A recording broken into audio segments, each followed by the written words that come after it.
وعلى آله وصحبه وواله إلى قيام الساعة. اللهم علمنا ما ينفعنا وانفعنا بما علمتنا وزدنا علما. سبحانك لا علم لنا إلا ما علمتنا إنك أنت العليم الحكيم. اللهم يا معلم إبراهيم علمنا ويا مفهم سليمان فهمنا. اللهم أرنا الحق حقا وارزقنا اتباعه وأرنا الباطل باطلا وارزقنا اجتنابه.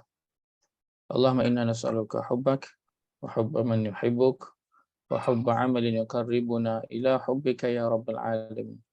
اللهم إنا نسألك علما نافعا ورزقا طيبا وعملا متقبلا. اللهم يسر ولا تعسر رب تمم بالخير اللهم آمين. أما بعد، السلام عليكم ورحمة الله وبركاته. Waalaikumsalam warahmatullahi wabarakatuh. Oh, ya, adilah. Alhamdulillah, kita ketemu sekali lagi pada malam ini, menyambung pembincangan kita dalam Tadabbur Surah Al-Mumtahanah. InsyaAllah malam ini kita melihat pada ayat yang ke-9 dan juga ayat ke-10 insyaAllah. Kita mula dengan baca dulu ayat yang ke-9 dan juga ayat yang ke-10 daripada Surah Al-Mumtahanah pada muka surat 550. Muka surat 550.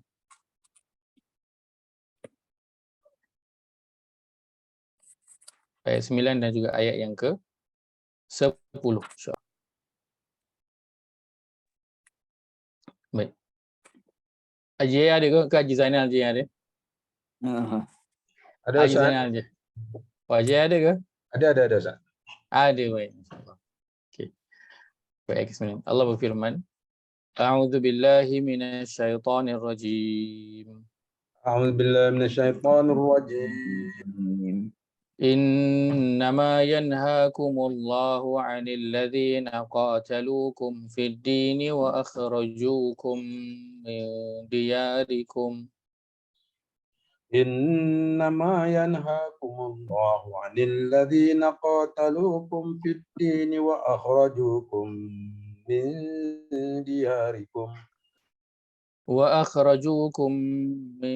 دياركم وظاهروا على إخراجكم أن تولوهم وأخرجوكم من دياركم وظاهروا على إخراجكم أن تولوهم ومن يتولهم فأولئك هم الظالمون ومن يتولهم فأولئك هم الظالمون يا أيها الذين آمنوا إذا جاءكم المؤمنات مهاجرات فامتحنوهن يا أيها الذين آمنوا إذا جاءكم المؤمنات مهاجرات فامتحنوهن الله أعلم بإيمانهن الله أعلم بإيمانهن فإن علمتموهن مؤمنات فلا ترجعوهن إلى الكفار فإن علمتموهن مؤمنات فلا ترجعوهن إلى الكفار لا هن حل لهم ولا هم يحلون لهن لا هن حل لهم ولا هم يحلون لهن وآتوهم ما أنفقوا وآتوهم ما أنفقوا ولا جناح عليكم أن تنكحوهن إذا آتيتموهن أجورهن ولا جناح عليكم أن تنكحوهن إذا آتيتموهن أجورهن ولا تمسكوا بعصم الكوافر واسألوا ما أنفقتم وليسألوا ما أنفقوا. ولا تمسكوا بعصم الكوافر واسألوا ما أنفقتم وليسألوا ما أنفقوا. ذلكم حكم الله يحكم بينكم ذلكم حكم الله يحكم بينكم والله عليم حكيم. والله عليم حكيم. Faham? Silakan.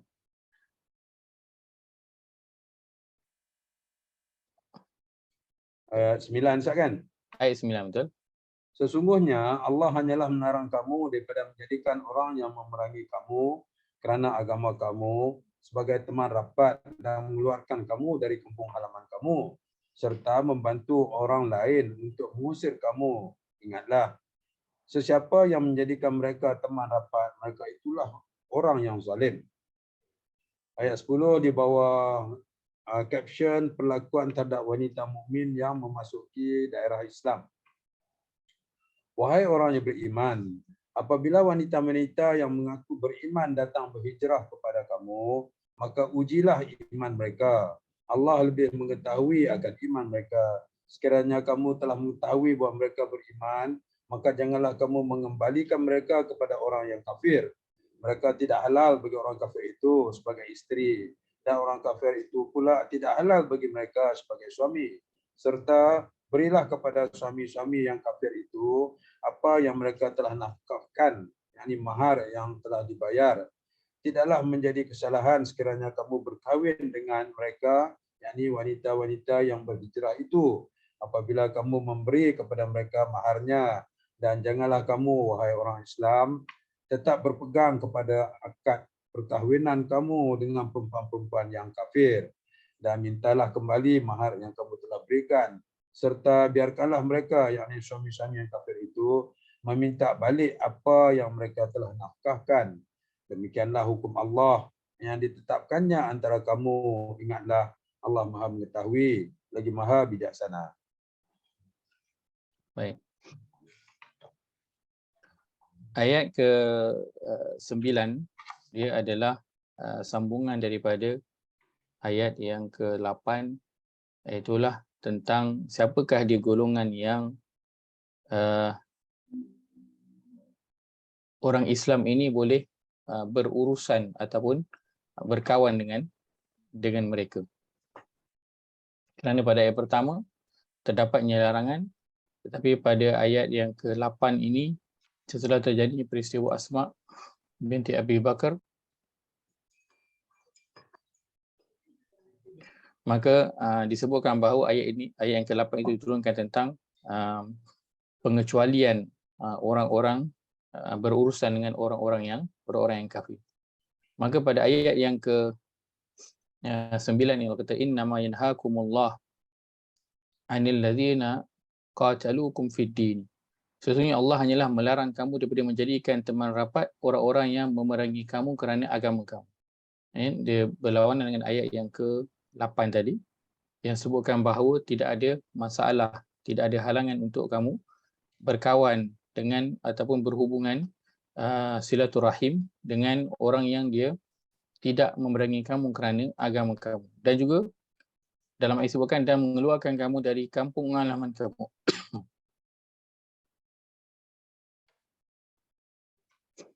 Sama dua perkara yang di-highlightkan seperti ayat yang ke-8 ini. Itulah tentang apa? Permusuhan kerana agama dan mengusir keluar daripada kampung halaman. Maka begitu juga ayat ke-9, perkara yang sama di-highlightkan. Maka kalau kita letakkan dia sebagai kesimpulan hukum pada ayat ini, maka dia akan jadi pertama, umat Islam itu secara umumnya boleh berkawan dengan orang kafir. Secara Allah. Bentar.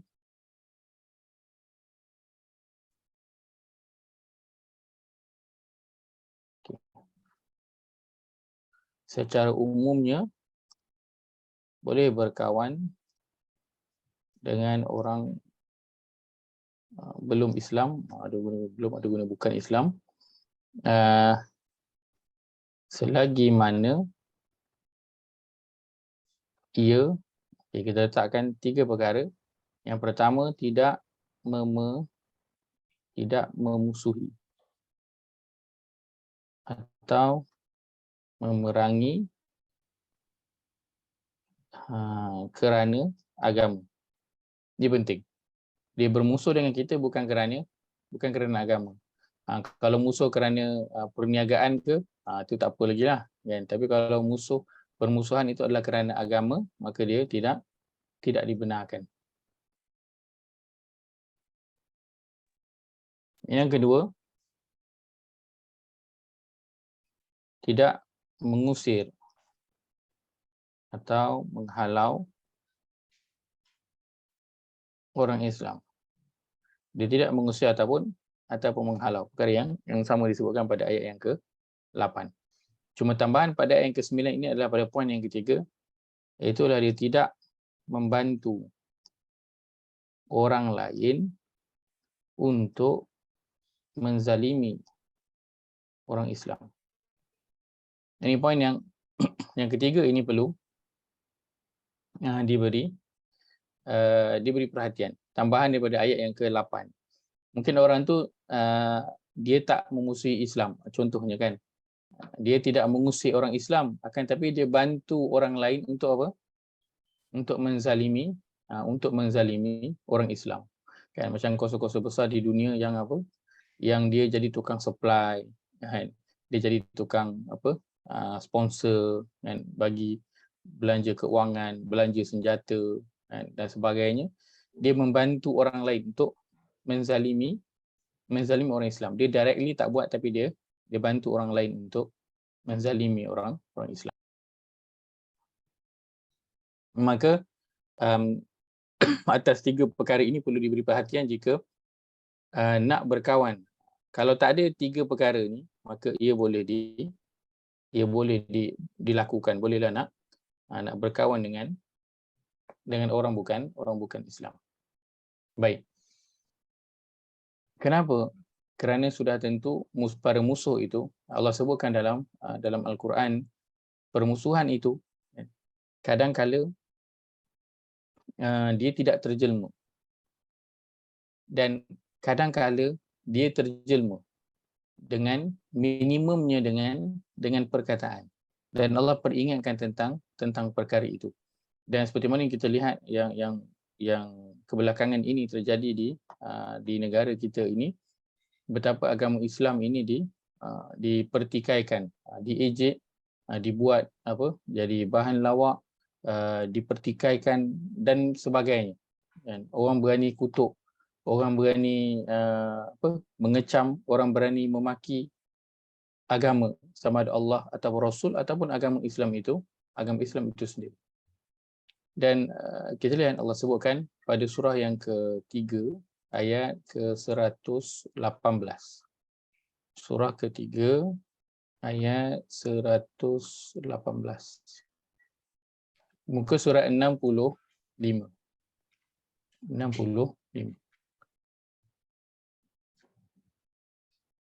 Surah Ali Imran, surah yang ke-3 ayat yang ke-118. Allah berfirman, A'udzu billahi minasyaitonir rajim. A'udzu billahi minasyaitonir rajim. Ya ayyuhalladzina amanu la tattakhidhu bitanatan min dunikum la ya'dunakum khabala. Ya ayyuhalladzina amanu la tattakhidhu bitanatan min dunikum la ya'lunakum khabala. Waddu ma 'anittum qad badatil baghdha'u min afwahihim wa ma tukhfi suduruhum akbar. Qad badatil baghdha'u من أفواههم وما تخفي صدورهم أكبر. قد بينا لكم الآيات إن كنتم تعقلون. قد بينا لكم الآيات إن كنتم تعقلون. Terjemahan. Wahai orang yang beriman, janganlah kamu mengambil orang yang bukan daripada kalangan kamu seperti orang Yahudi, Nasrani dan munafik menjadi teman karib, yakni yang dipercayai. Mereka tidak akan berhenti berusaha mendatangkan kesusahan kepada kamu. Mereka sukakan apa yang menyusahkan kamu. Telah pun nyata, yakni tanda kebencian mereka pada pertuturan mulut mereka dan apa yang disembunyikan oleh hati mereka lebih besar lagi. Sesungguhnya kami telah jelaskan kepada kamu ayat-ayat kami jika kamu memahaminya, yakni memikirkannya. Allah sebut pemusuhan. Allah peringatkan tentang apa? Mengambil orang yang selain daripada orang kita. Bahasanya adalah orang kita, iaitu orang Islam sendiri. Memberikannya tempat dalam kawasan kita. Berinya tempat di dalam kawasan kita ataupun dalam memberikan kuasa dan sebagainya. Kenapa? Kerana mereka itu akan berusaha mendatangkan bencana kepada kamu, itu kepada agama. Mereka sukakan apa yang menyusahkan kamu. Telah nyata tanda kebencian mereka pada pertuturan mulutnya, dan inilah yang telah mula zahir sekarang ini di negara kita. Dan kebencian pada agama ini dah terzahir pada mulut, perkataan, berani mempertikaikan, berani yang mengejek-ngejek dan sebagainya. Telah mula ada. Dan Allah peringatkan, wa ma tukhfi suduruhum akbar. Dan apa yang disembunyikan oleh hati mereka lebih besar lagi. Kalau kata keberanian mereka itu mengusik agama ini, mengusik Allah, mengusik Nabi Muhammad SAW, kita rasa perkara itu dah melampaui batas. Maka ketahuilah bahawa apa yang tersembunyi dalam hati mereka, kebencian dan permusuhan itu adalah lebih besar lagi daripada apa yang dizahirkan di mulut. Maka Allah peringatkan agar berhati-hati dengan perkara tersebut, iaitu orang bukan Islam yang datang nak memusuhi ataupun menghancurkan, merosakkan orang Islam. Bukan itu sahaja, Allah juga peringatkan tentang kerosakan yang akan datang daripada dalam. Kerosakan yang akan datang daripada dalam.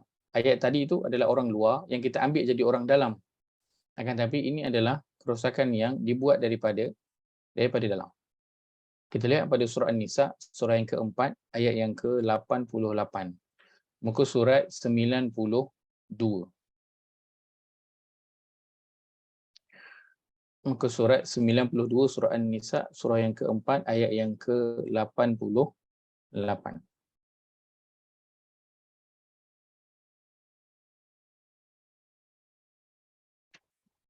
Allah berfirman, A'udzu billahi minasy syaithanir rajim.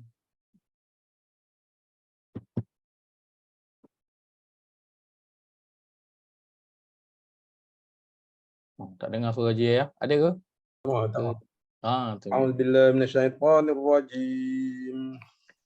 Fama lakum fil munafiqina fi'atain. Fama lakum fil munafiqina fi'atain. Wallahu arkasahum bima kasabu. Wallahu arkasahum bima kasabu. Aturiduna an tahdu man adhallallah. Aturiduna an tahdu man adhallallah. Wa man yudlilillahu falan tajida lahu sabila. Wa man yudlilillahu falan tajida lahu sabila. Terjemahan 88. Maka apakah yang menyebabkan kamu berpecah menjadi dua golongan terhadap kaum munafik itu? Padahal Allah telah menjerumuskan mereka ke dalam kekufuran disebabkan apa yang telah mereka usahakan. Adakah kamu pula hendak memberi petunjuk kepada orang-orang yang telah disesatkan oleh Allah? Padahal siapa yang telah disesatkan oleh Allah, maka engkau tidak sekali-kali akan mendapat jalan untuk menyelamatkannya.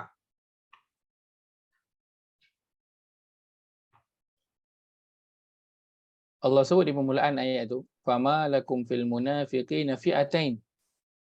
Kenapa? Apa menyebabkan kamu berpecah menjadi dua golongan terhadap kaum munafik itu? Maksudnya apa?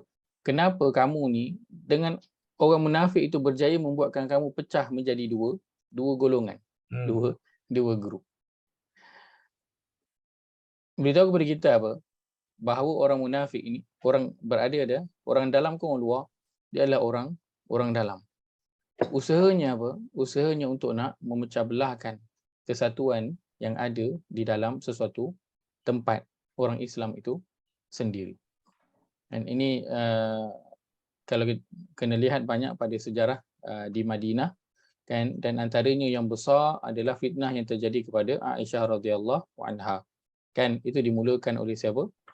Oleh orang-orang munafik. Yang dimulakan oleh orang munafik. Begitu juga yang besar juga yang datang selepas daripada kewafatan Nabi sallallahu alaihi wasallam. Itu waktu Nabi ada. Lepas daripada Nabi wafat, perkara yang besar yang terjadi. Apakah dia? Perselisihan di antara orang Islam yang paling besar yang terjadi selepas daripada kewafatan Nabi sallallahu alaihi wasallam. Time bila? Rasanya. Pelantikan khalifah kot. Waktu pelantikan khalifah. Waktu pelantikan khalifah, yang mana ada 4 kan? Waktu pelantikan khalifah yang Abu Bakar tu dah mula. Ada bunyi-bunyi kan? Dah mula waktu pelantikan khalifah. Apa antara fitnah yang mula ditimbulkan? Yang mula ditimbulkan ialah orang lain duk sibuk fikir pasal Nabi. Tetapi sahabat duk sibuk fikir siapa yang nak pegang jawatan selepas itu. Maka fitnah apa? Dimulakan timbul. Tapi waktu tu tak berapa nak goyang sangat lagi sebab Nabi masih baru nak wafat, so masih kuat lagi. Zaman Umar. Sampai kepada zaman mana yang paling besar sekali? Zaman Uthman bin Affan radhiyallahu an. Perselisihan dengan siapa? Orang-orang yang menyokong Ali bin Abi Talib radhiyallahu an. Sehingga jadi apa? Peperangan berlawan yang besar. Aisyah radhiyallahu anha berada di side Uthman bin Affan berlawan dengan side Ali bin Abi Talib. Ini semua sahabat ni sesama sahabat. Bahkan sahabat yang dijamin masuk syurga. Fitnahnya terjadi. Daripada mana asalnya? Daripada orang munafik yang berada di dalam kalangan orang Islam itu, yang kita sebut sebagai Khawarij. Dan yang selepas itu muncullah ajaran apa? Syiah. Maka Allah kata, fama lakum fil munafiqina fi'atain. Wahai orang Islam, kenapa kamu ni disebabkan orang munafik ini, kamu jadi terpecah jadi dua. Maka perlu berhati-hati kepada siapa? Kepada orang yang kita nak berteman rapat, kita nak mengambil dia menjadi orang yang mengetahui rahsia-rahsia dalaman kita. Ya, terutamanya orang yang belum Islam lagi. Bahkan ada cabarannya nanti sesama orang Islam pun akan timbul cabarannya. Yang kerana tidak semuanya itu berjalan dengan lurus. Ada yang jalannya itu bengkang-bengkok, maka cabaran akan timbul, dan ia telah timbul sejak dulu lagi daripada zaman Nabi sallallahu alaihi wasallam, dan akan berterusan. Maka sebab itu pada zaman ini mulalah bila timbulnya orang-orang Islam yang menghina agama sendiri. Orang Islam yang mempertikaikan Al-Quran itu sendiri, ataupun cara hidup agama itu sendiri, ataupun undang-undang Islam itu sendiri. Maka dia bukan satu perkara yang pelik, kan? Kerana dia memang dah menjadi lumrah. Cuma yang jangan berlaku ialah orang-orang yang berpegang kepada Al-Quran dan juga As-Sunnah ini jangan berpecah. Jangan berpecah menjadi dua golongan. Dan itu yang telah kita lihat pada sebahagian, kita kecilkan skopnya di Malaysia ini, kan telah berpecah menjadi banyak kumpulan. Maka sebab itu Nabi SAW sebutkan di akhir zaman ini berpegang kepada Al-Quran dan juga As-Sunnah itu dia ibarat memegang apa? Memegang bara api yang panas. Akan tetapi Nabi tak suruh lepaskan, Nabi suruh genggam juga. Sebab itulah realitinya yang tak boleh diubah. Kalau kita lepaskan bara api itu, maka kan kita rasa kita akan selamat kan, sebab yalah genggam bara api. Kalau lepaskan dia, selamatlah, tak sakitlah. Siapa suruh pergi genggam? Selagi genggam, selagi itulah akan sakit. Akan tapi Nabi kata nanti orang-orang yang berpegang dengan Al-Quran dan As-Sunnah di akhir zaman, mereka ibarat menggenggam bara api. Walaupun sakit, dia pasti akan rasa sakit. Sakit sikit ke? Sakit banyak. Sekejap ke? Lama. Sebab bara api itu kan, kalau pegang bara api dia lama terbakar dia kan. Bukan sekejap kan, lama terbakar dia.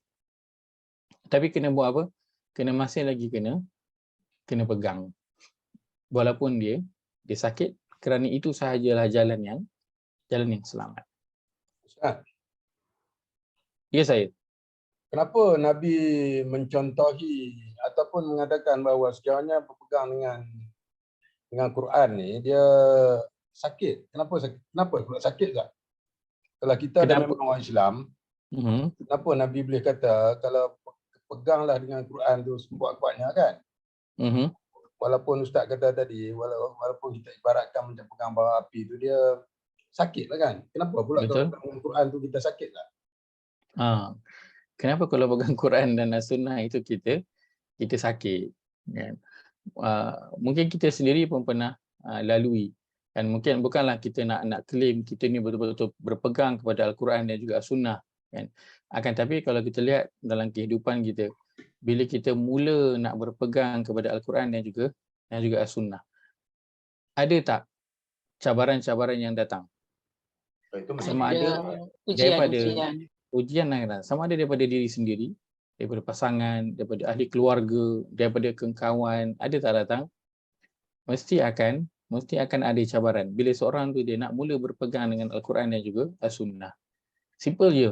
Dia mula nak jaga solat dia. Daripada tak solat, dia mula nak solat. Daripada tak berapa solat tu diambil ringan, nak mula ambil berat tentang solat. Nak solat awal waktu, nak solat berjamaah, kan? Nak tambah solat sunat contohnya. Daripada tak berapa nak tutup aurat, nak menutup aurat, pakaian nak longgar, nak dilabuhkan.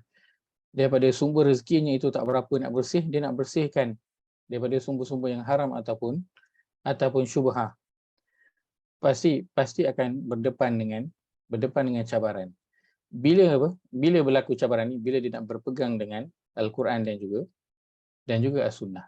Tapi kalau dia jalan je macam biasa kehidupan dia, jadi tak masalah-masalah tu, orang kecam ke, orang kutuk ke, dia sendiri personally berlawan dengan diri dia untuk nak bangun solat, nak solat on time, nak tambah dengan solat sunat ke, nak baca Quran ke, itu sendiri kita dengan diri sendiri pun dah akan mencabar. Dan sudah tentu cabaran daripada luar, ahli keluarga juga pasti akan ada. Maka sebab itu Nabi ibaratkan dengan menggenggam bara api. Dan kita lihatlah, mungkin kita belum lagi merasakan, mudah-mudahan Allah tak beri kita rasa situasi itu, mungkin kerana kita tak berapa nak kuat. Akan tetapi cuba kita bayangkan bagaimana saudara-saudara Islam kita yang berada di India nak berpegang dengan agama mereka, apa yang mereka diperlakukan?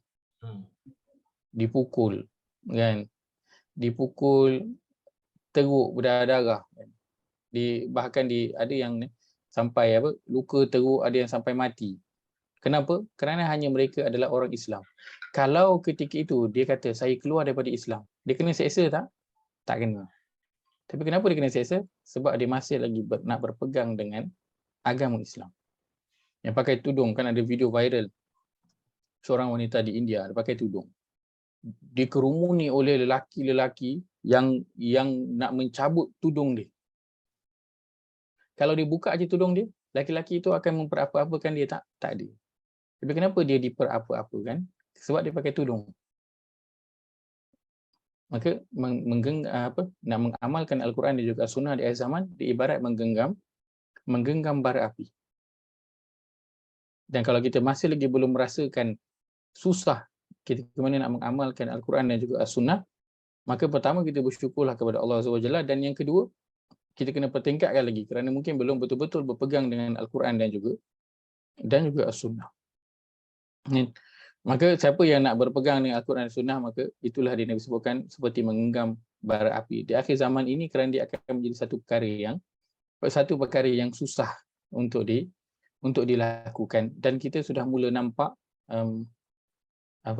kesusahan untuk nak maintain beragama dengan agama kita. Mungkin negara kita belum sangat lagi lah kan, tetapi cabaran dari sudut yang lain, cabaran agama Islam di negara kita lain, berbeza dengan negara-negara Islam yang lain. Beberapa negara di luar dah mula mendapat cabaran secara direct kerana mereka itu adalah orang Islam. Kita belum lagi. Cuma dari sudut pegangan agama dari kalangan orang Islam di negara kita dah mula jatuh dengan banyak daripada kalangan anak-anak muda. Kalau kita baca berita-berita yang terkini tentang permasalahan anak muda ke, masalah yang terjadi bukan anak muda je, orang tua ke, kita akan melihat betapa agama ini semakin longgar ikatannya dalam pegangan ahli keluarga yang berada di Malaysia. Maka sebab itu kita nak terapkan balik nilai agama dalam keluarga kita sendiri, pada diri kita, pada pasangan, pada anak-anak. Itu pun sudah kadang-kala macam ibarat menggenggam bara api. Susah. Kadang pada kita nak suruh buat baik, nak suruh jadi orang yang baik, itu pun mencabar. Itu pun dah jadi satu perkara yang mencabar. Maka itu yang Nabi sallallahu alaihi wasallam sebutkan, dan realitinya pasti kita akan lihat, atau mungkin kita tak lihat ke ataupun kita lihat ke, tapi dia satu realiti yang pasti akan terjadi nanti di akhir zaman. Masanya adalah sangat dekat. Wallahu a'lam. Dan berpegang dengan Al-Quran dan As-Sunnah ini, Nabi SAW sebutkan dalam hadis ini, ada beberapa. Antaranya ialah di akhir zaman juga Nabi SAW sebutkan, berpeganglah dengan Al-Quran dan As-Sunnah dan gigitlah dia dengan gigi geraham. Nabi suruh gigit dengan gigi geraham dan jangan lepaskan. Gigit dengan gigi geraham dan jangan lepaskan. Maksudnya sungguh-sungguh. Kerana cabaran akan datang, orang akan cuba nak tarik agama itu. Pegangan kepada agama itu orang akan cuba sentap daripada diri kita. Sebab itu Nabi suruh gigit dengan gigi geraham. Bukan gigit dengan gigi depan ni. Gigit dengan depan sekali tarik, dengan gigi-gigi sekali hilang. Nabi suruh gigit dengan gigi geraham. Menunjukkan kepada apa? Memang kena berusaha bersungguh-sungguh nak pegang agama tu. Dia tidak mudah nak pegang agama di akhir zaman ini, ya. Perkara yang sangat mencabar, dan setiap kita menghadapi dengan situasi masing-masing. Maka cabaran akan datang daripada luar, dan cabaran itu akan datang daripada orang dalam. Akan tapi umumnya Allah peringatkan agar berhati-hati dengan siapa kita berteman rapat, kita memberikan fokus kita ataupun kita mengikut mereka. Baik. Perkataan yang pada poin yang ketiga ini, Allah sebutkan tidak membantu orang lain untuk menzalimi orang Islam. Kenapa Allah kata membantu orang lain menzalimi orang Islam pun termasuk dalam kategori yang dilarang kita daripada berkawan dengan mereka. Dan perkara ini juga kita nak kena beri perhatian.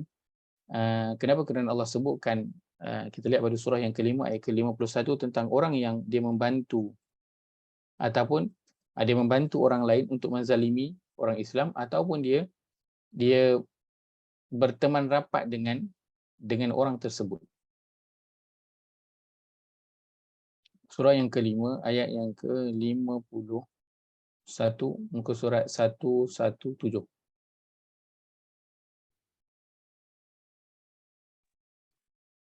Muka surat 117, surah Al-Ma'idah, surah yang kelima ayat yang ke-51. Allah berfirman, A'udzu billahi minasyaitonir rajim. أعوذ بالله من الشيطان الرجيم. يا أيها الذين آمنوا لا تتخذوا اليهود والنصارى أولياء يا أيها الذين آمنوا لا تتخذوا اليهود والنصارى أولياء بعضهم أولياء بعض بعضهم أولياء بعض ومن يتولهم منكم فإنه منهم ومن يتولهم منكم فإنه منهم إن الله لا يهدي القوم الظالمين. إن الله لا يهدي القوم الظالمين. Terjemahan. Wahai orang-orang yang beriman, janganlah kamu mengambil orang-orang Yahudi dan Nasrani itu sebagai teman rapat, kerana setengah mereka menjadi teman rapat kepada setengahnya yang lain. Dan sesiapa di antara kamu yang menjadikan mereka teman rapatnya, maka sesungguhnya ia adalah dari golongan mereka itu. Dua kali mereka itu tu. Sesungguhnya Allah tidak memberikan petunjuk kepada kaum yang berlaku zalim.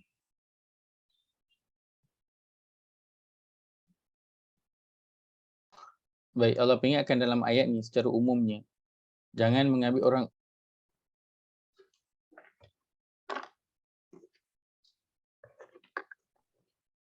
orang Yahudi dan juga Nasrani itu sebagai awliya teman rapat.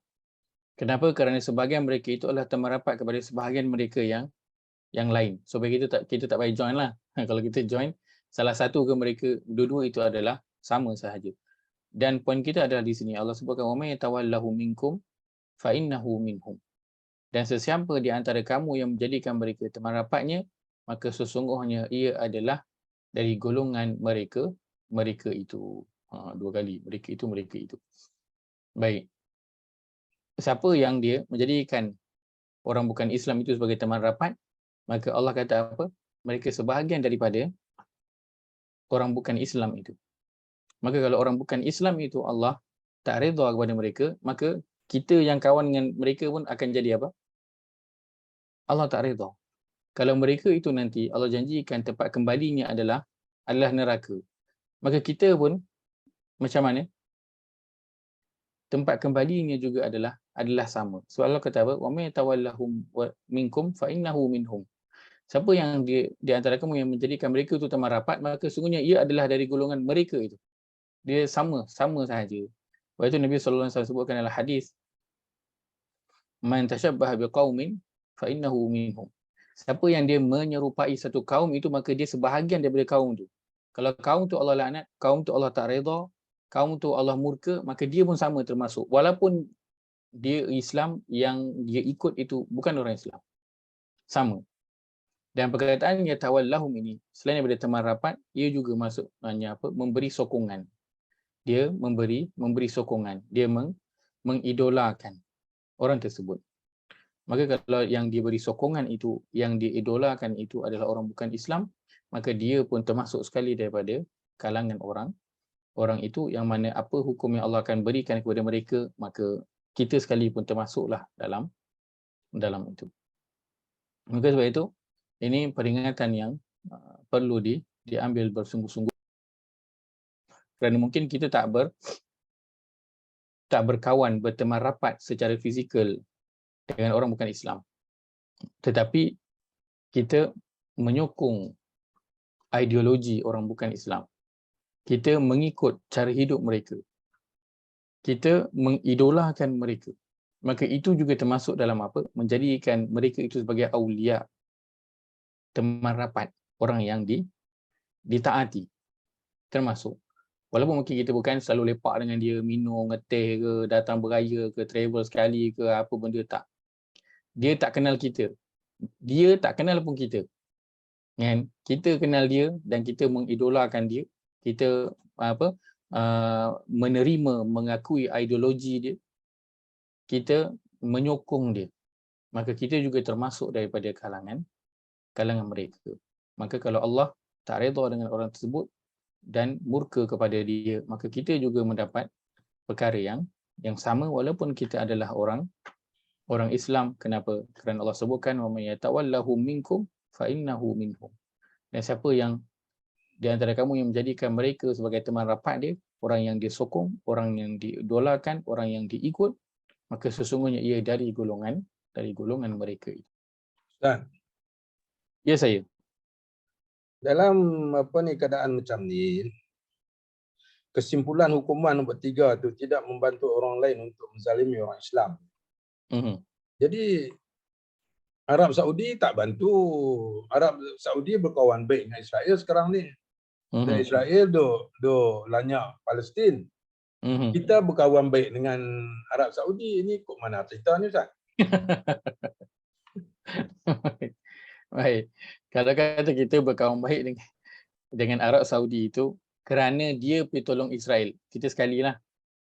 Tapi kalau kita berkawan dengan Arab Saudi itu kerana dia adalah negara Islam dan di situ adanya tanah haram, maka urusan kita hanya setakat itu sajalah. Yang lain itu kita tak termasuk. Kan? Maka bila Arab Saudi menyatakan sokongan dia kepada orang bukan Islam, kepada Israel contohnya, maka kita tak boleh sokong ketika itu. Kalau kita sokong juga samalah kita dengan dia. Walaupun kita tak sebut kita sokong Israel, tapi kita sokong Arab Saudi dalam nak menyokong ataupun menghantar bantuan kepada ataupun menyokong apa-apa polisi yang dibuat oleh orang bukan Islam, maka kita pun sekalilah sama. Tapi kalau urusan kita hanya untuk itu, maka itulah saja urusan kita. Tak masuk yang lain. Itu urusan Arab Saudi dengan hal dia lah. Hal dia, kita tak masuk. Okey. Baik. Kerana perkara ini luas untuk negara, itulah realitinya, kan, dia menyokong polisi ataupun menghantarkan bantuan dan sebagainya, kan. Tapi untuk personal kita sebagai setiap Muslim ini adalah kita, siapa-siapa pun punya ideologi, kan, punya cara hidup yang kita idolakan, yang kita ikut, yang kita guna pakai, yang kita sokong, maka kita juga sebahagian daripada mereka. Sebab itu kadang-kadang ada para asatizah yang melarang untuk mengidolakan orang bukan Islam. Kenapa? Kerana bimbang nanti Allah akan masukkan kita sebahagian daripada mereka. Kan? Kerana kita tahu orang bukan Islam sah-sah tempatnya, tak ada tempat lain kecuali neraka. Kan? Maka dibimbangi perkara itulah. Kan? Dan dulu mungkinlah orang rasa perkara ini perkara yang ekstrim. Kan? Perkara yang ekstrim. Kan? Akan tapi realitinya telah dilihat betapa berubahnya dalam masyarakat kita ni, anak-anak muda, kan, berubah. Kita punya rupa negara sekarang ini berubah. Anak-anak muda di Malaysia ini berubah. Mana pernah dulu kita tengok orang duk berjoget sana sini? Tak ada.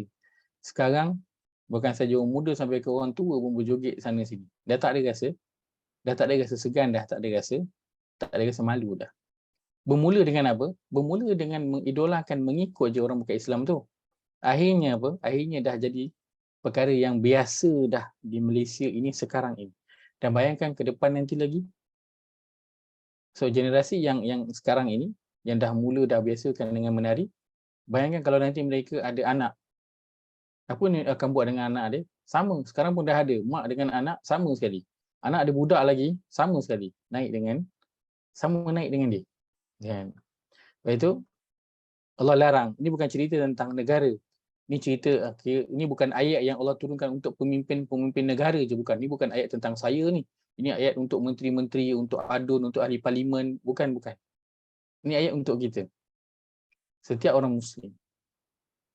Kita mengikut, kita mengidolakan, kita menyokong, kita lebih prefer cara hidup orang bukan Islam itu yang kita terapkan dalam diri dan keluarga kita, maka kita sebahagian daripada mereka. Sebab itu hadis yang kita biasa dengar, Nabi SAW sebutkan nanti di akhir zaman, orang akan mengikut orang Yahudi itu sedikit demi sedikit.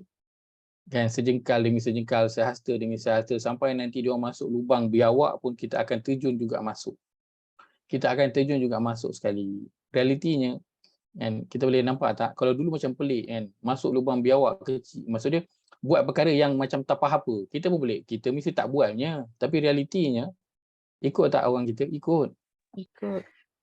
Betapa ramai yang ikut budaya yang apa, yang apa, yang LGBT sekarang ni, orang dah tak segan dah tak segan nak menonjolkan dirinya itu, yang lelaki jadi perempuan, dah tak segan dah nak tunjuk boyfriend dia lelaki, nak tunjuk boyfriend dia, dah tak segan. Bahkan perkara itu sengaja dilakukan sekarang ini. Kalau sekarang ini yang tengah naik adalah TikTok. Kenapa? Kerana dengan TikTok itu, siapa yang live ni itu ramai orang ikut, ramai orang bagi star, orang bagi hadiah-hadiah dan sebagainya, dia dapat cash out terus. Satu malam tu boleh beribu-ribu. Ada boleh dapat 10,000, ada boleh dapat 15,000 satu malam buat satu live je. Sebab itu orang akan buat apa sahaja asalkan viewers dia naik, dia punya orang bagi dia star itu banyak. Orang akan buat apa je, apa sahaja yang sampai kita tak terfikir pun kita boleh dapat kalau kita bacalah atau tengoklah tentang situasi yang berlaku di TikTok itu. Kita pun macam tak sangka sampai dah macam tu sekali keadaan yang terjadi di Malaysia. Wa may tawallahu minkum fa innahu minhum. Maka kita nak menerapkan kepada ahli keluarga kita je pun, agar kalau nak ikut cara hidup, kena ikut cara hidup Islam. Nak mengidolakan, kena ikut idola orang Islam. Nak ada cara fikir, kena cara fikir Al-Quran dan juga As-Sunnah. Kan? Nak menyokong sesuatu ideologi, kena ikut ideologi Islam. Susah tak perkara tu nak terapkan dalam ahli keluarga sendiri pun susah. Kerana akan dirasakan apa benda ni, orang nak maju ke depan. Ni semua benda-benda ni semua ni macam mana nak maju? Macam mana kita nak maju? Hatta dalam ahli keluarga pun sudah mencabar. Itu yang kita sebutkan tadi, seperti menggenggam bara.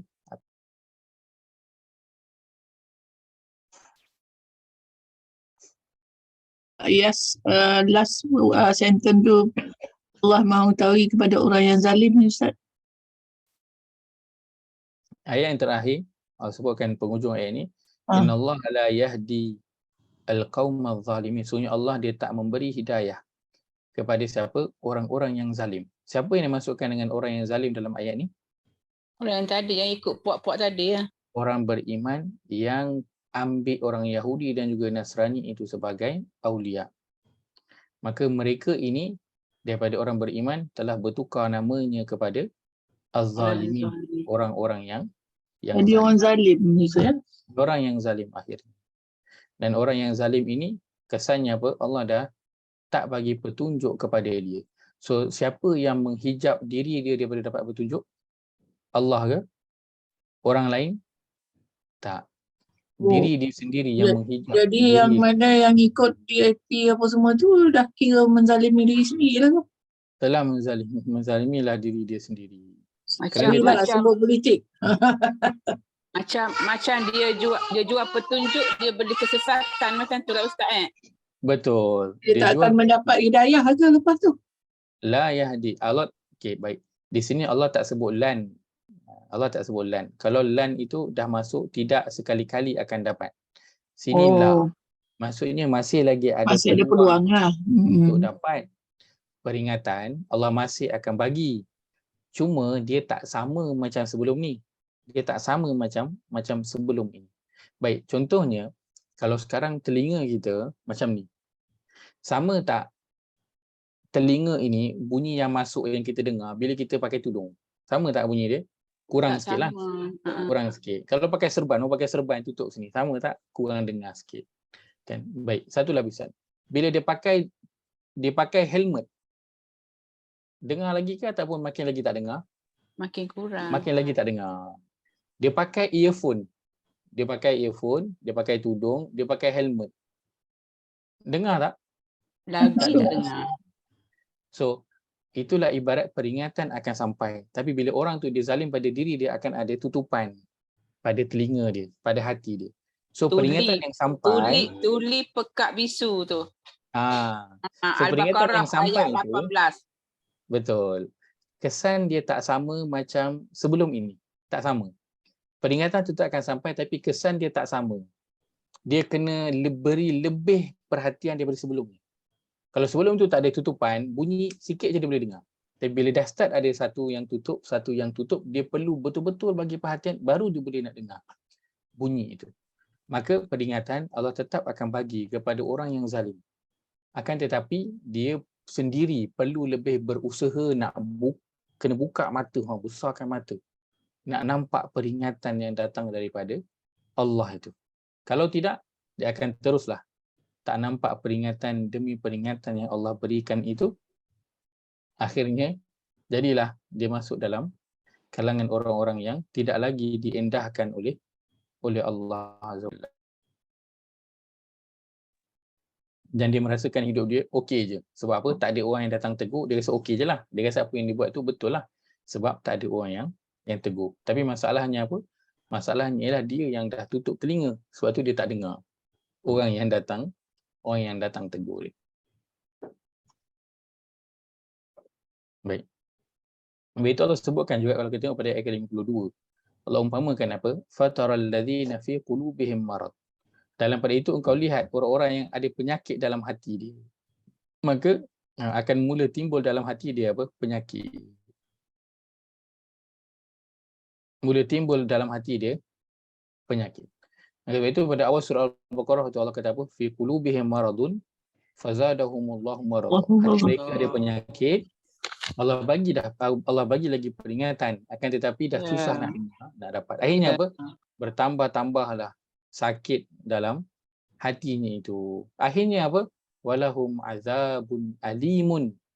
Akhirnya dia akan mendapat azab yang pedih. Sebab apa dapat azab yang pedih? Sebutkan. Walahum okey.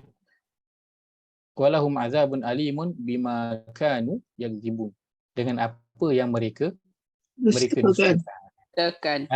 Dustakan apa? Kebenaran yang datang. Dan tak nampak ada benda yang betul itu betul. Dia nampak benda yang salah itu betul dan benda yang betul itu salah. Sebab itu di awal kelas kita selalu baca doa apa? Allahumma arinal haqqa haqqan warzuqna tiba'ah.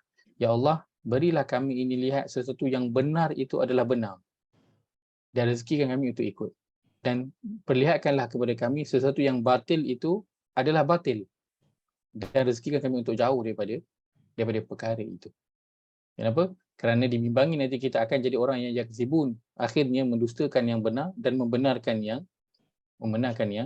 yang dusta.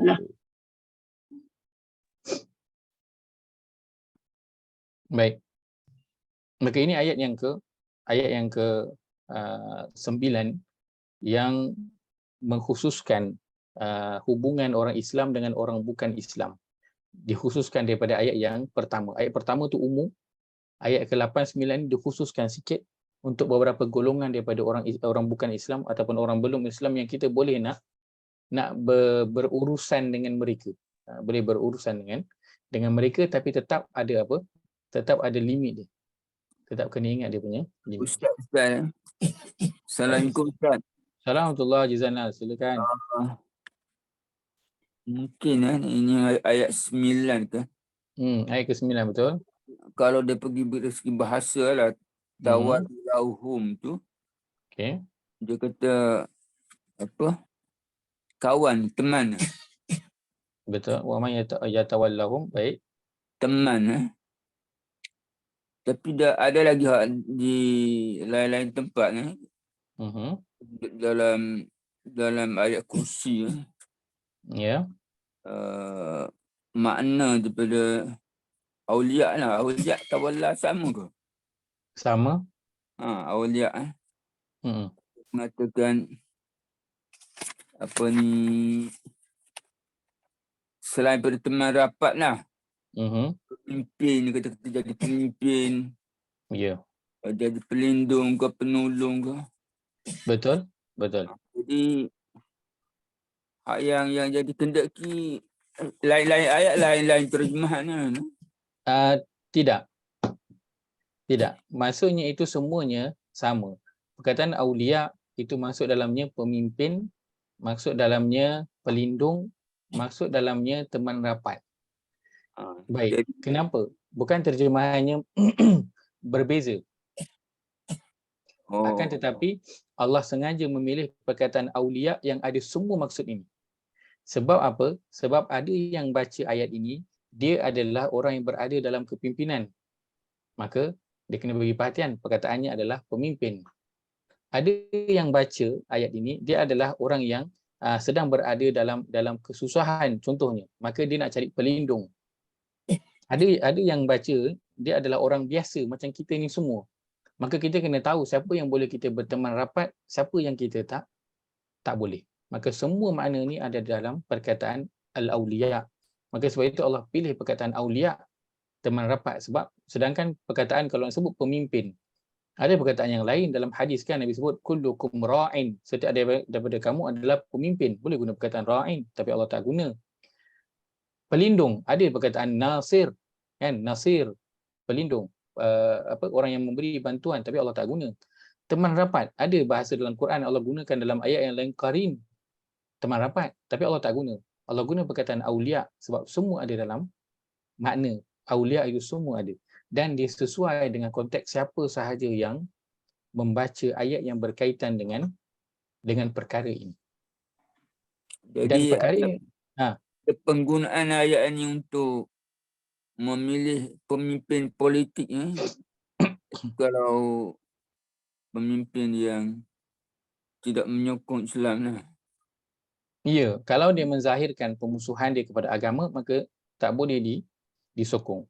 Akan tapi kalau dia tidak menzahirkan pemusuhan dia kepada agama, dia okey saja, boleh menerima dan sebagainya, maka kita boleh nak menyokongnya. Akan tetapi yang terbaik adalah menyokong daripada kalangan orang Islam. Dan kalau kita cerita tentang nak memilih pemimpin dan sebagainya, itu perbincangan yang detailnya begitu banyak, kan, pendetailannya, kan, nak ambil orang Islam ke orang bukan Islam ke. Kalau orang Islam ni perangannya buruk, orang Islam ni, orang bukan Islam ni perangannya baik, macam mana dia nak pilih yang mana satu, kan? Maka itu perbincangan yang ada dalam bahagian nak memilih pemimpin. Cuma yang perlu diketahui oleh kita, dalam agama perkataannya adalah al-wala wal bara. Kita tahu dengan siapa kita berteman rapat, kita ambil sebagai pemimpin, dan dengan siapa yang kita berlepas diri. Ini perkara yang asas yang perlu diketahui. Boleh dikatakan perkara yang kedua datang selepas daripada pembelajaran tentang tauhid. Kita dah kenal hubungan kita dengan Allah. Bila kita cerita hubungan kita dengan manusia, perkara pertama adalah berkaitan dengan al-wala dan juga al-bara. Siapa yang boleh kita berteman rapat dan siapa yang kita kena berlepas diri. Kerana itu yang Allah sebutkan berkaitan dengannya dalam Al-Quran, kisah tentang Nabi Ibrahim yang Allah disebutkan di awal surah Al-Mumtahanah ni, kan, dia berlepas diri daripada kaum dia, daripada ayah dia. So kena tahu siapa yang boleh kita berkawan rapat, siapa yang tak boleh, siapa yang kita kena berlepas diri pun, tinggalkan, jauhi mereka. Dan itu antara perkara utama yang dibincangkan dalam agama. Baik. Ya, saya. Tadi Ustaz kata kalau orang tu dia memusuhi. Saya risau bila dia kata tadi Ustaz kata tu. Saya selalu risau. Takut saya tersalah cakap. Saya cuma nak faham. Ustaz cakap tu betul, tapi saya nak faham. Kalau Ustaz kata kalau dia memusuhi dari segi ekonomi, itu tak apa lagi. Ustaz kata, saya rasa dia tak menyatakan permusuhan yang zahir dengan kita sebab mungkin dia rasa dia akan rugi dari segi ekonomi. Tetapi dari segi ekonomi, dari segi perjalanan ekonomi mereka tetap memusuhi kita, Ustaz. Contoh, sekarang ni saya beli barang di kedai Cayan Walid, dia akan tetap lebih murah daripada saya beli barang di kedai orang kita. Betul. Sebab harga borong kepada kedai orang Cayan Walid itu lebih murah daripada harga kalau kita pergi beli. Kita, Ustaz dengan saya, kita pergi beli di kedai yang sama yang Cayan Walid tadi beli, harga kita akan tetap lain. Ya. Jadi mereka dah bermusuhi kita dari segi ekonomi, tapi hanya tak zahirkan sebab kalau dia zahir nanti apa ni, dia tahu masalah besar kan. Ya, Tetapi dia sama orang tu dia akan buat kerja-kerja tu. Depan kita manis mulut, belakang dia tetap akan tibai kita. Kita bagi kerakyatan keadaan terima, dia buka tangan. Sampai hari ni dia masih buat lagi. Saya ni benda ni saya tahu sebab Cik Walid cakap sendiri, Ustaz. Jadi kita macam apa kita nak buat? Sebab itu Ustaz tengok. Pasal apa kita tak boleh maju dari segi peruncitan? Sebab kita dapat harga barang lebih mahal daripada dia. Apabila kita jual mahal 10 sen, orang kita tak nak beli kat kita. betul. Orang pergi kat dia juga. Jadi kita dah lah semangat kurang. Kena pula apa nama ni main harga macam tu. Sebab tu kita tak boleh jadi apa, Ustaz. Betul. Lain kali dia kata barang naik, kita barang naik. Betul. Kan? Tambahlah pula yang duk ada di atas tu pun depa apa macam duk kata lah kan. Kena yang test cawan lega habis semua okey. Betul. Betul, setuju. Itulah realitinya di negara kita. Sebab itu yang Allah peringatkan. Yang Allah peringatkan dalam daripada awal surah Al-Mumtahanah ini dan beberapa ayat yang kita baca daripada surah lain, daripada surah Al-Maidah, daripada surah An-Nisa. Itu seruan yang Allah berikan kepada orang-orang yang beriman. Kerana yang perlu menyelesaikannya adalah orang-orang yang beriman. Beringat dulu. Waktu itu kisah tentang surah Al-Mumtahanah ini, Allah suruh siapa jaga? Allah suruh orang Islam jaga sesama mereka.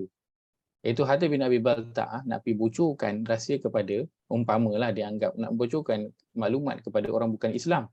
Dan Allah tegur. Sebab apa? Orang Islam kena jaga sesama mereka sendiri. Sebab orang bukan Islam, dia memang akan sentiasa tak puas hati dengan orang Islam. Memang kan. Walaupun sudah tentu mereka tak zahirkan. Dan mereka sudah tentu akan buat dalam pelbagai cara. Dan antaranya daripada sudut ekonomi. Kan? Memang perkara itu berlaku. Dan apa yang perlu dilakukan, sebab itu peringatan yang Allah berikan adalah kepada orang Islam yang memegang kepimpinan, maka mereka yang perlu ambil cakna tentang perkara ini. Adapun kita yang di bawah ini, kita lakukanlah semampu kita mengikut bahagian kita. Sebab kita pun kadang ada orang nak beli barang, memang nak kena cek yang paling murah lah. Kan? Jadi dia tak boleh nak berbelanja di kedai orang Islam kerana harganya itu sedikit tinggi. Lagi-lagi barang keperluan harian yang kita beli selalu. So kalau beli yang setahun sekali, 2-3 tahun sekali tak apalah. Tapi kalau harian punya, hari-hari sikit dia jadi banyak lah, akhirnya belanja lebih daripada kalau beli kepada kedai yang orang bukan Islam itu. Maka yang perlu yang menangani dan yang diberi peringatan adalah orang Islam sendiri, dan yang perlu mengambilnya pengajarannya adalah orang yang berada di atas. Sebab itu perkataannya adalah aulia, yang disebut sebagai pemimpin ataupun pelindung. So diorang ini yang kena bagi perhatian tentang perkara-perkara ini. Adapun kita yang di bawah Rek Marhin ini, kita pada bahagian kita masing-masing yang kita mampu untuk lakukan. Jika mereka memang sengaja melakukan perkara itu untuk mendapatkan keuntungan untuk diri mereka, maka Allah kata, "Wa may tawallahu minkum fa innahu minhum." Kalau dia sokong, dia mengiyakan perkara itu, dia meluluskan, dia membuat, dia sebahagianlah daripada mereka, dan akibatnya nanti mereka lah yang akan tanggungnya kita dah berlepas diri daripada perkara itu. Wallah. Jadi kalau macam tu, Ustaz, adakah pembeli yang lebih mengutamakan pengurangan harga yang sedikit tadi tu, dia tu dikira golongan mereka juga ke? Tidak.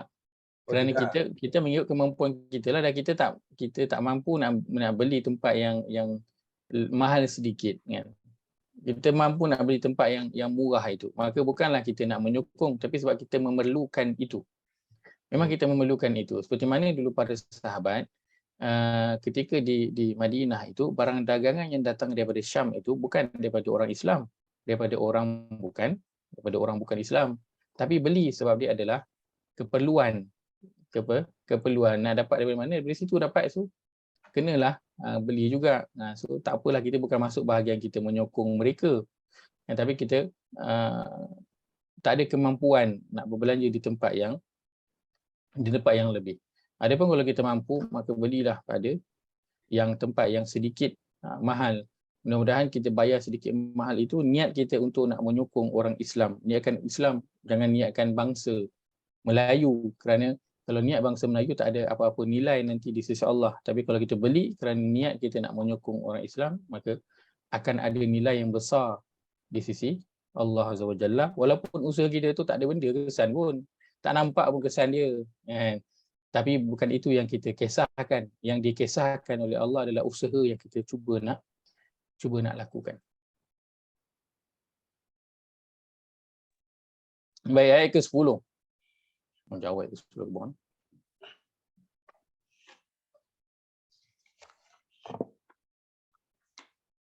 ayat yang panjang ini, penceritaan yang baru. Seruan Allah kepada orang-orang yang beriman yang datang berhijrah kepada kamu, maka ujilah iman mereka dan Allah lebih mengetahui akan iman mereka.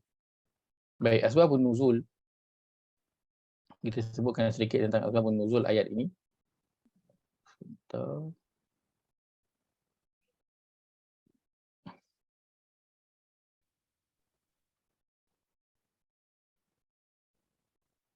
Asbabun nuzul ataupun sebab turun ayat.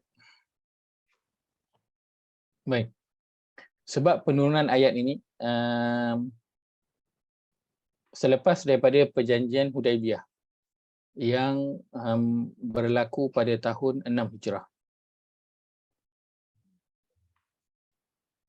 Yang berlaku pada tahun 6 Hijrah. Bila sebut tentang perjanjian Hudaibiyah ini ataupun perjanjian-perjanjian yang lain, kita ada baiat Ar-Ridwan, kan?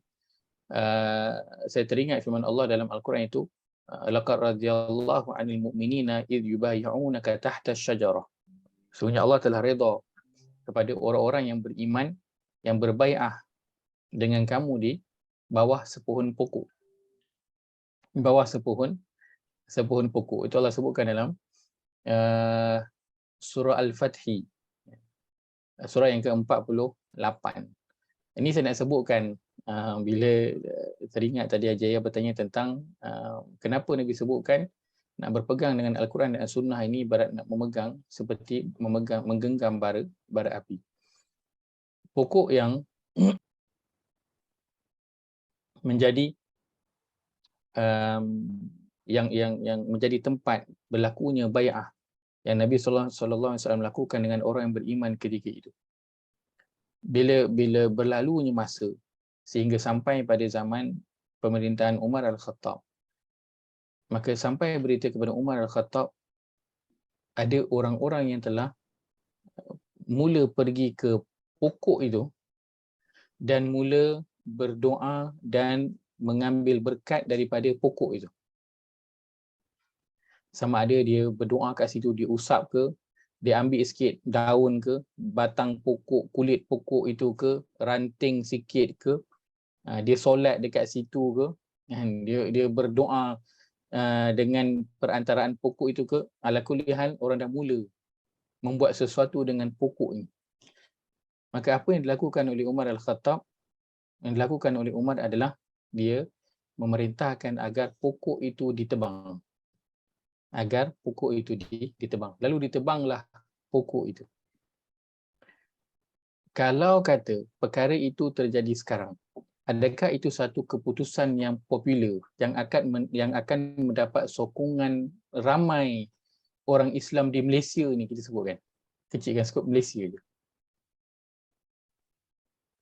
Rasa-rasanya orang Islam kat Malaysia ni akan sokong tak?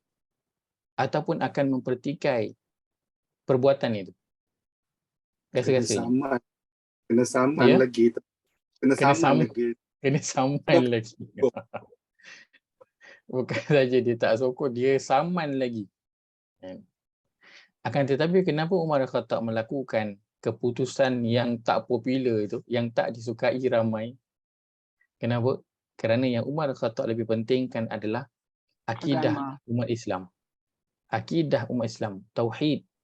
pengesaan kepada Allah SWT itu lebih diutamakan daripada pokok yang Nabi duduk di bawah itu bersama dengan orang beriman yang mana ketika itu Umar pun ada di situ, bai'ah Nabi SAW.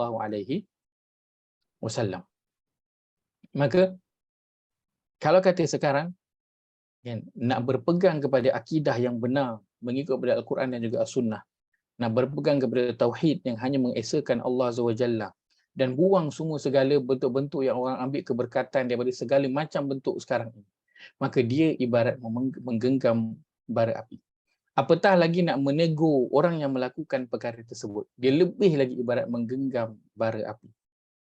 Jadi bukan perkara yang mudah nak mengamalkan agama yang tulus, yang ikhlas, yang Allah sebutkan dalam surah Al-Bayyinah itu, mukhlisina lahuddin, yang ikhlas, tulus hanya untuk Allah SWT dalam nak menjalankan agama.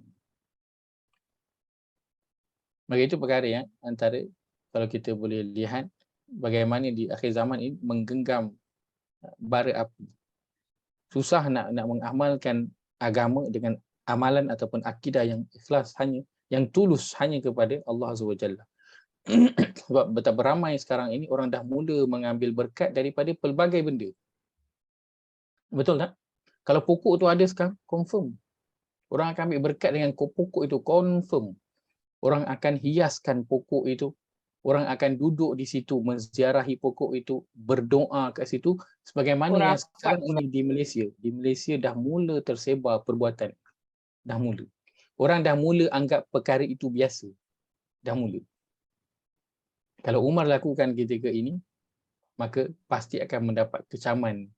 Yang paling minimum adalah apa? Kena kecam dengan netizen. Orang akan apa? Orang akan label dia. Orang akan label dia. Confirm ni orang akan label. Sebab apa? Dia membuat satu perkara yang tidak popular daripada kalangan orang Islam di Malaysia. Kan, tapi melakukan perkara itu ialah ibarat menggenggam bara api.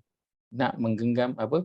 Nak menjalankan, nak memegang akidah tauhid yang betul-betul ikhlas, tulus hanya kerana Allah Azza wa Jalla. Baik, selepas perjanjian Hudaybiyah pada tahun 6 Hijrah, ada wanita yang datang ke Madinah. Dan kita tersebutkan tentang perjanjian Hudaybiyah ini adalah antara orang Islam di Madinah dan juga orang musyrikin di Mekah. Itulah siapa orang Islam di Mekah yang peluk Islam kemudian dia lari ke Madinah, maka orang di Madinah kena pulangkan balik. Adapun orang di Madinah yang keluar daripada Islam dan lari ke Mekah, maka orang Mekah tak perlu nak pulangkan balik. Maka selepas daripada perjanjian itu, kan, ada wanita yang datang ke Madinah. Diriwayatkan dan dalam riwayatkan menyebut namanya adalah Ummi Kalthum. Ini tentang ayat ni, penurunan ayat yang ke-10 ni. Ummi Kalthum binti Uqbah yang apa?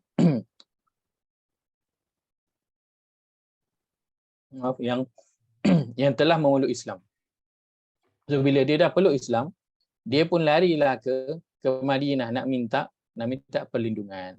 Lalu dua abang dia datang ke Madinah meminta agar Ummi Kalthum dipulangkan kembali.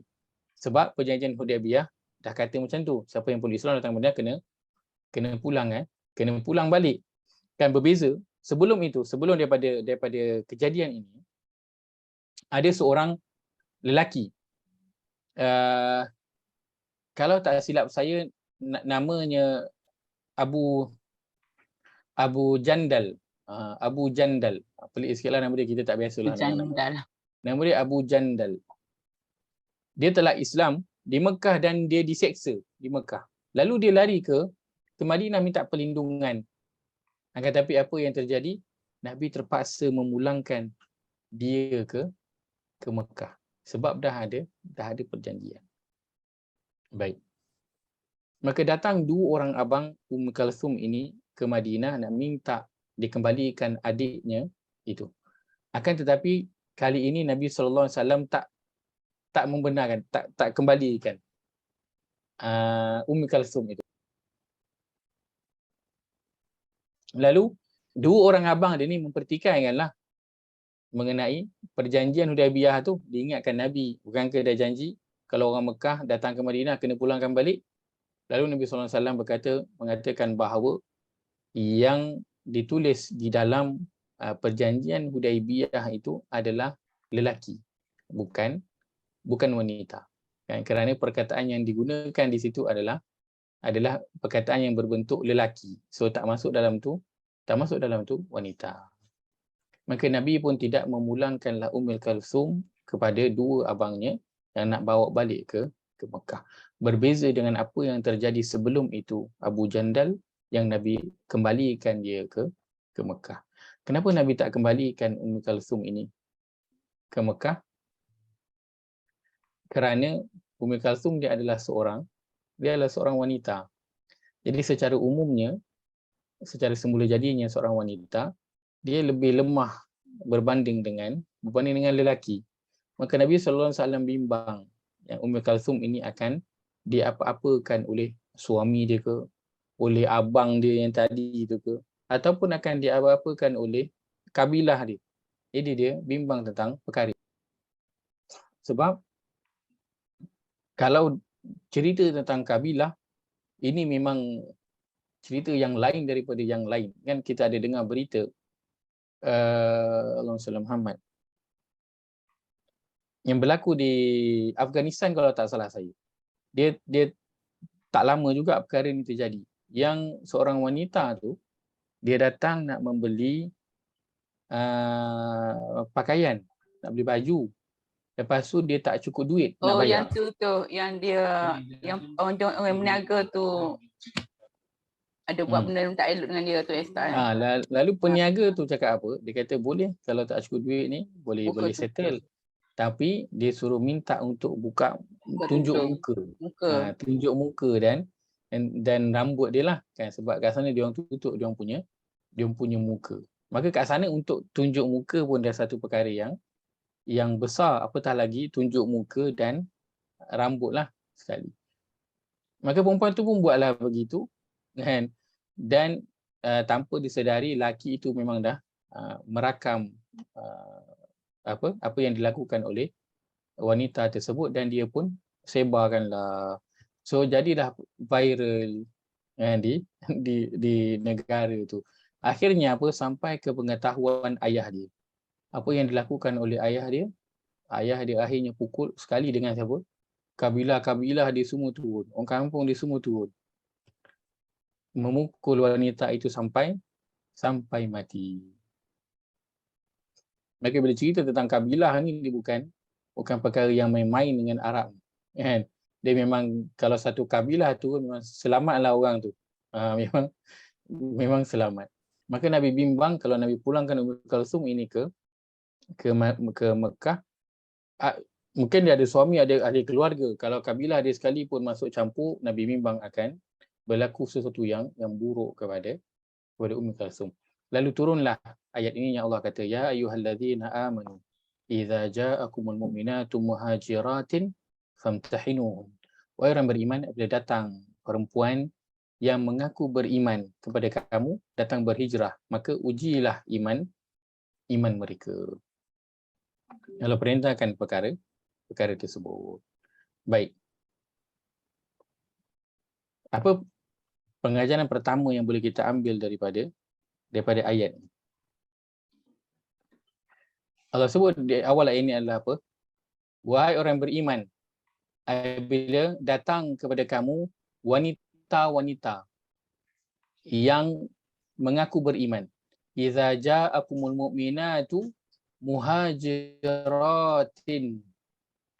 Bila datang kepada kamu wanita-wanita yang mengaku dia beriman, dia buat apa? Muhajirah. Apa maksud muhajirat? Berhijrah. Maksud muhajirah adalah berhijrah. Baik. Maka dalam hendak beriman, yang pasti akan ada adalah apa? Adalah cabaran. Dalam hendak beriman pasti akan ada cabaran. Itulah apa? Sunnatullah. Ketetapan yang Allah telah tetapkan. Itu yang Allah sebutkan dalam ayat yang kita selalu baca. Apakah ayatnya?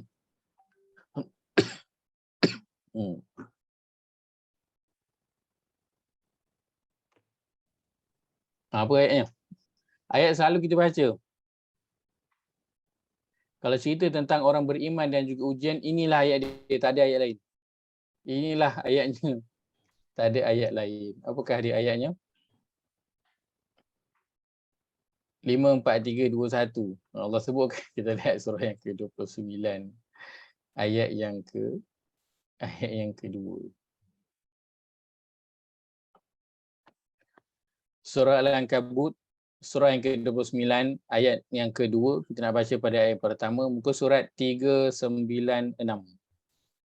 Muka surat 396, Allah berfirman, A'udzu billahi minasyaitonir rajim. A'udzu billahi minasyaitonir rajim. Bismillahirrahmanirrahim. Bismillahirrahmanirrahim. Alif Lam Mim. Alif Lam Mim.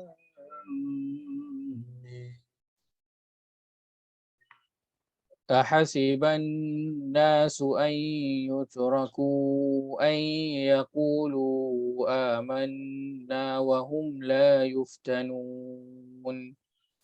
Ahasiban nasu an yutraku an yaqulu amanna wa hum la yuftanun. Terjemahan. Dengan nama Allah yang Maha Pemurah lagi Maha Mengasihani. Alif Lam Mim. Betutkah manusia menyangka bahawa mereka akan dibiarkan dengan hanya berkata kami beriman, sedang mereka tidak diuji dengan sesuatu cubaan? Baik. Adakah manusia menyangka bahawa dia hanya akan dibiarkan je. Dibiarkan dengan hanya berkata kami beriman, sedang mereka tidak diuji. Maksudnya apa? Maksudnya ialah siapa yang dia nak berkata saya beriman, maka apa yang pasti akan datang kepada dia? Dia pasti akan diuji. Itu pasti. Dia datang memang pair sekali dengan iman. Siapa yang nak berubah jadi baik, dia akan pair dengan apa? Ujian. Kalau dia kata saya beriman, atau saya nak beriman, atau saya nak berubah jadi baik, tetapi tak ada ujian, maka kena tak? Tak kena. Tak kena. Mesti ada something wrong somewhere. Mesti ada yang tak kena di mana-mana tempat. Sebab kalau dia kata dia betul-betul nak beriman dan betul-betul nak berubah, mesti dia pasti akan diuji. Maka dalam hendak beriman, dia pasti akan ada cabaran. Bukan saja nak beriman maksudnya daripada orang ini kita cerita tentang apa? Maksudnya daripada orang yang dia dah Islam, dia nak tingkatkan tahap Islam dia menjadi lebih baik hingga tahap iman. Maka dia akan berdepan dengan cabaran. Dan cabaran itu kita semua, saya yakin, mesti pernah lalui dalam fasa kehidupan kita bila kita nak berubah. Turning point kita nak berubah jadi lebih baik. Terutamanya dengan Allah Azza wa Jalla. Maka pasti akan ada cabaran kita yang tersendiri mengikut pada kita masing-masing. Baik, maka apabila ada cabaran,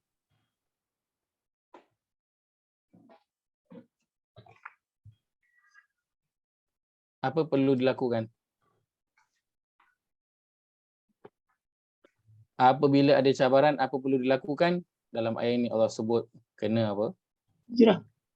Hijrah.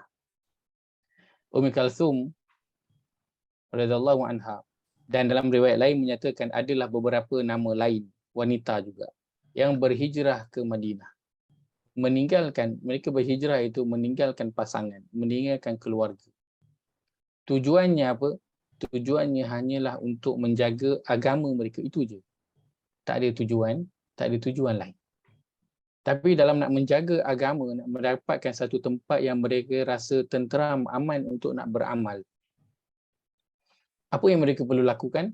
Mereka kena tinggalkanlah pasangan, ahli keluarga, kesenangan hidup di Mekah itu, nak kena datang ke satu tempat yang asing yang mereka tak kenali kecuali orang Islam je.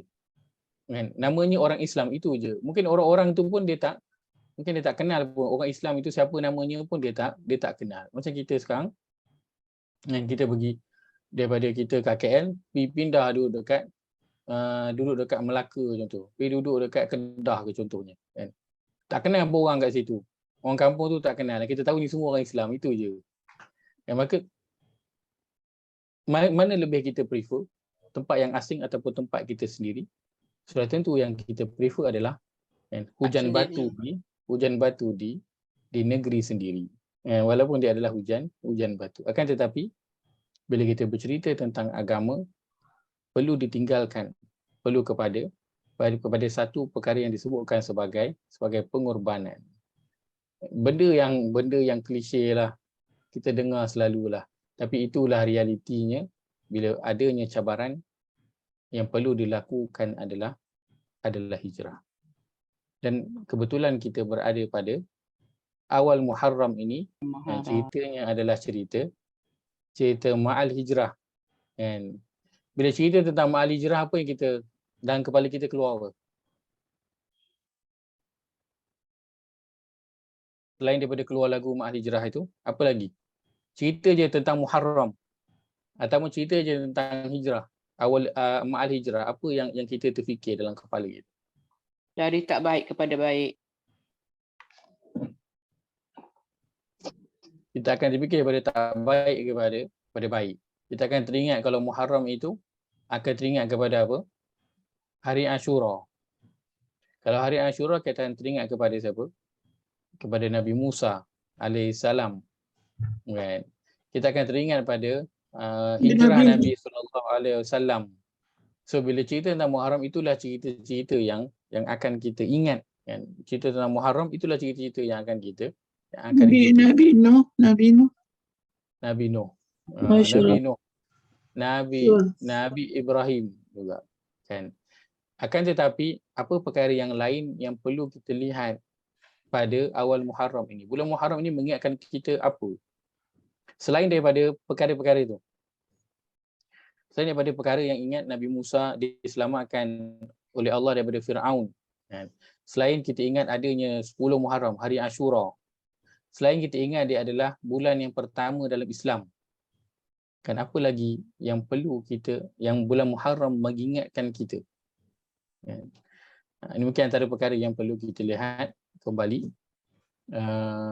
Mungkin kalau berkesempatan nanti pada sesi kita yang lain ke, kita akan mungkin sentuh sedikit tentang apa yang perlu dilihat tentang Muharram ini. Ataupun apa bulan Muharram ini ingatkan kita. Apa bulan Muharram ini minta untuk kita ingat kembali. Mungkin kita akan lihat kalau kita ada sedikit masa nanti kita akan ambil pada sesi yang akan datang.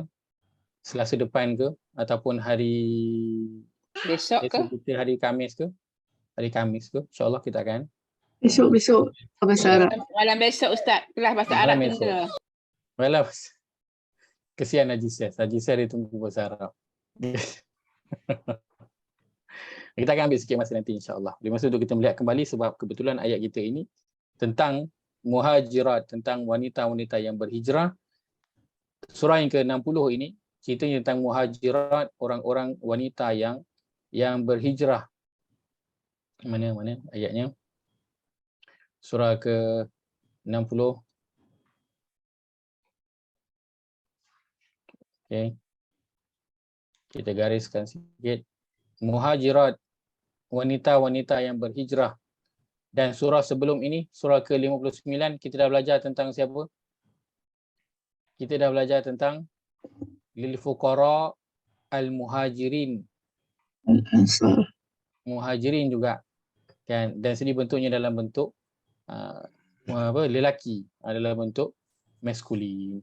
So dalam dua surah ini bercerita tentang hijrah, maka kita nak mungkin beri perhatian sikit. Berbetulan kita berada pada awal Muharram ataupun kita sebut sebagai Ma'al Hijrah ini.